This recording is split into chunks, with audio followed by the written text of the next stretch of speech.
I'm a full-time braider, and I'm going to show you how I turn this big piece of rawhide into string that I'm going to make my projects with. To start, I've got this on the back of the pickup because it's actually too big to fit in my workshop right now. I'm going to trim a nice rounded curve around this hide here, and then I can take my draw gauge, which is the tool you see me using now, and this allows me to cut a nice even strip all the way around this hide.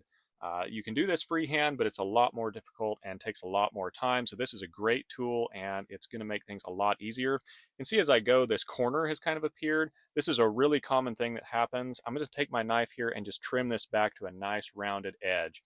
If I leave these corners in, then it's going to put kinks in my string and make things a lot more difficult later on when I'm actually cutting the string that I'm going to braid with. So trimming these things out as I go is going to make things a lot easier later on. And that'll probably happen about half a dozen times or so throughout this process. I just keep going around and around until it's too small to cut. And now I've got about 200 feet of this that I can process into my string. Thank you guys for watching.